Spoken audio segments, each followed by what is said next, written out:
信西方有关心，这样的新闻不是编出来的。让我知道美国 ICE 的集中营起码有数百个。我不相信美国的统治阶级真的有在乎人权。More and more people here will seek reconciliation and closer ties with the mainland. At the end of the day, people here who are against this are led by false consciousness. I think it's important for people here to wake up to the reality that should war break out, the U.S. will hang the people out here to dry. Meet Zhang Yu, the rising anti-imperialist rapper, who not only embraces the heartbeat of Taiwan's youth, but also unravels the enigma of Taiwan. 好，可以再开始。And I think of myself as an information warrior of sorts, and music is just one weapon in my arsenal. I think Julian Assange once said something along the lines of, if wars can be started through lies, then peace can be started through the truth. And that's what I hope to do through my music. Most people in Taiwan have roots on the mainland at one point in time, and they don't really deny them, but how they make sense of this reality really depends on a lot of different factors. But wait, what exactly is Taiwan? Where does it fit in the global puzzle? Taiwan is located off the southeastern coast of the Chinese mainland, right across from Fujian province. And the majority of the people on this island are descendants of migrants from southern Fujian. Han people on the mainland have been in contact with and traded with the inhabitants of Taiwan for well over 1,000 years. So, Taiwan has been part of China for centuries. Yet, the US and its allies are preparing for war with China over it. They are not the first foreigners trying to get their hands on the island.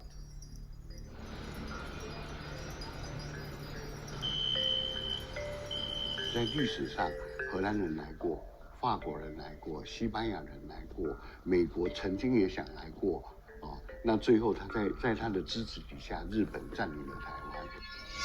From the Sino-Japanese War to the end of World War II, Japan ruled the roost in Taiwan over 5 decades and ruthlessly with its familiar fascistic brutality. The West gloss over the horrors of Japanese fascist occupation, but no one in Taiwan will ever forget it. You would never have heard of Taiwan if it were not for the victory of the Chinese Revolution, led by Chairman Mao, and the final defeat of the Japanese. Chiang Kai-shek was the leader of the Chinese nationalists. His movement, the KMT, was at times united with Mao and in the struggle against Japanese occupation. But he turned against them, created civil war, and lost. The United States was very much involved in the Chinese Civil War up to 1949, and the United States bet on the wrong horse. The nationalist government headed by Generalissimo Chiang Kai-shek was defeated on China's mainland, and they fled to Taiwan. The United States always supported the Taiwan government, and they didn't recognize the PRC government. However, Taiwan's legal status was not in doubt. All the treaties concluded at the end of World War II recognized Taiwan as part of China. All the maps, all the institutions, and the United Nations too. Following the founding of the People's Republic of China, the PRC's lawful seat at the United Nations had been unlawfully occupied by the Chiang Kai-shek regime. This state of affairs remained unchanged for 22 years, until October the 25th, 1971, when the United Nations General Assembly, Resolution 2758, recognized the PRC as the sole legitimate representative of China to the United Nations. 2758号决议的意义非常大啊，那么它意味着中国在国际上的这个外交承认啊，最终能够得以实现啊。那么这就解决了中国政府啊在国际上的合法性的这样一个大的问题。During the Cold War, US-led efforts played with the idea of recognizing 2 Chinas, but even then they knew it could never fly. The U.S. real strategic goal was very clear. They want to prevent China's integration with the rest of the world. They do not want China to develop. But then Washington made a turn. President Nixon, guided by the seasoned diplomat Henry Kissinger, broke its wings for good with his visit to China on February 21, 1972, and the conclusion of the One China treaties, in which, inter alia, a separate Taiwan was consigned to the memory hole. China was one. Beijing was its capital. The three communiques between China and the United States form the foundation of China-US relations. The first communique was very important because the United States, they used the word acknowledge rather than recognize. They acknowledged that there is only one China and Taiwan is part of China. So Nixon's visit to China changed the world, and the world changed for the better because of Nixon's very wise and courageous decision.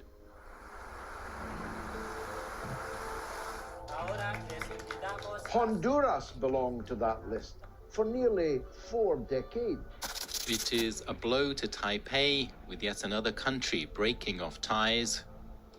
The Honduran Foreign Ministry says it now recognizes the People's Republic of China as the only legitimate government that represents all of China, adding in its statement that Taiwan is an inseparable part of Chinese territory. Throughout recorded history, then, it is clear Taiwan has been an integral part of China. The world increasingly recognized this in the aftermath of the Second World War. Now, almost everyone acknowledges there is only one China. The only real question is how and when Taiwan shall reunite with the mainland. Will it wait for the apple to fall from the tree, or for the tree to be shaken? China raised three preconditions. One was to terminate the US-Taiwan diplomatic relations. The second, for the United States to withdraw all US troops from Taiwan. And the third was to abrogate the US-Taiwan Defense Treaty. Now, as a matter of principle, China will never allow any country to practice the true China policy. Despite acknowledging the fact that there is only one China, the US maintains strategic ambiguity on Taiwan.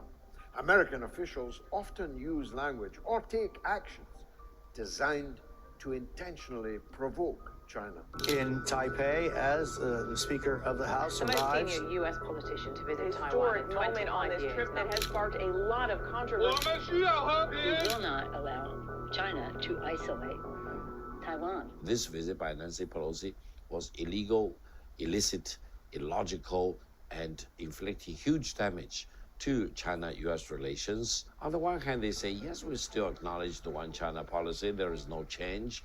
On the other hand, they keep working on hollowing out the real contents.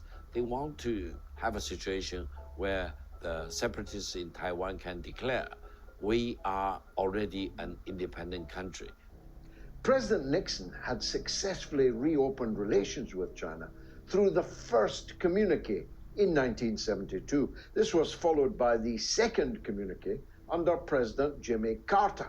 And in 1982, President Ronald Reagan completed the set of 3 communiques. These joint statements all essentially outlined the one China principle and the wish to reduce risk of international conflict. I've written and you've been critical of the Biden administration's assault on the one China policy. It repeats that it's committed to one China policy, but then undermines it in a number of ways. And I think those of us here in the United States certainly have to be working to restore commitment to that policy and to be encouraging multi-level negotiations between Taiwanese and the mainland Chinese and between the great powers.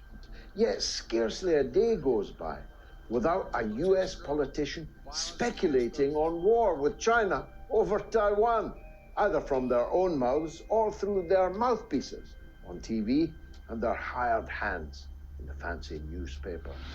This provocation doesn't stop at political rhetoric. The US has 800 military bases abroad, and mostly ringed around China. And their military men are propped for the job also.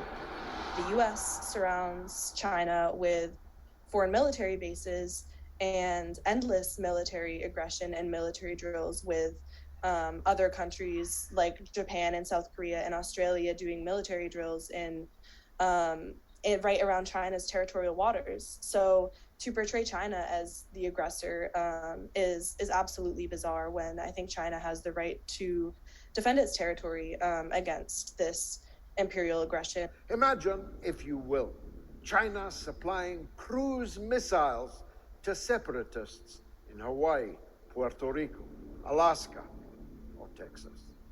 Also, if the worst happens and a war breaks out, will the US muster all its political and military resolve to come to the aid of Taiwan?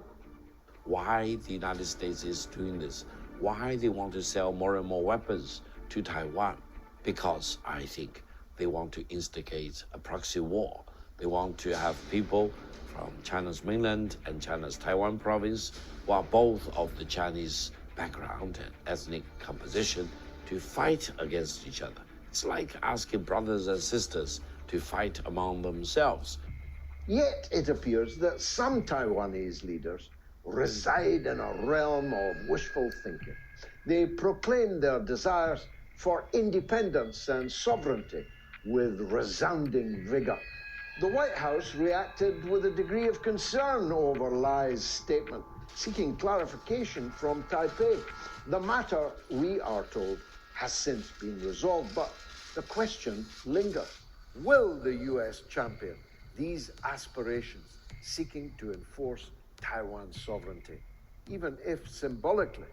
This resembles a pattern in US foreign policy where the US claims that they are acting in support of the people of Taiwan, acting in their best interest, when really they are using them as cannon fodder in their campaign of aggression against China, in their military expansion, in their never-ending seeking of war profiteering and benefiting the military-industrial complex in the U.S.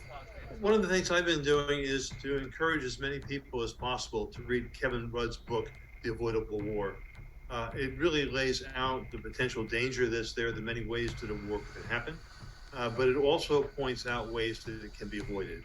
I think through negotiations, a sense that is in no one's interest for there to be conflict, no one's interest for there to be a war.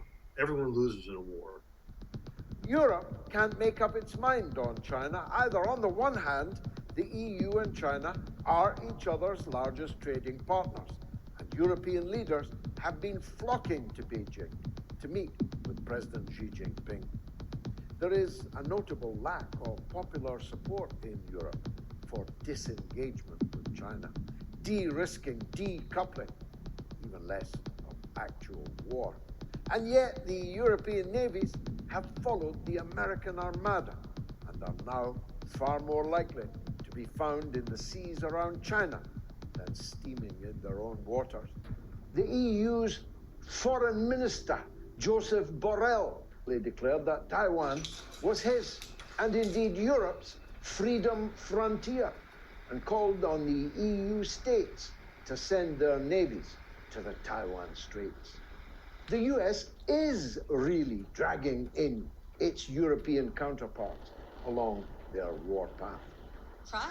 Like Liz Truss, the former Prime Minister of the UK, who lasted only around 40 days, but spent 5 days in Taipei, during which she proposed the creation of an Asian NATO to defend Taiwan. Liz Truss's successor, Prime Minister Rishi Sunak, visited Japan and declared China as, and I quote, the greatest danger to our security. China poses the biggest challenge of our age to global security and prosperity. Politicians in Taiwan, especially those pro-independence, politicians in Taiwan try to bring the United States into the equation of relations across the Taiwan Strait. They falsely believe that if the United States support them, they could turn Taiwan into a separate, independent country with full sovereignty.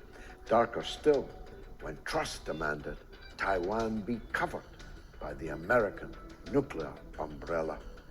All of this upping of the ante over Taiwan, of course, makes war, including nuclear war, more, not less likely. A time may come, perhaps soon, when China will decide that this Taiwan hedgehog is becoming a porcupine with deadly poisonous quills. The people of Taiwan have good reason to feel anxious about their future.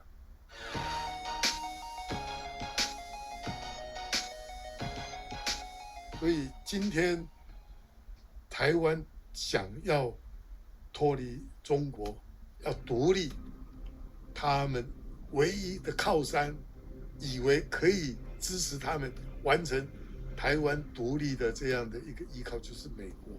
所以蔡英文不只是欢迎，是根本是跪着求人家的这样的一个那个出卖民族的一种共同利益。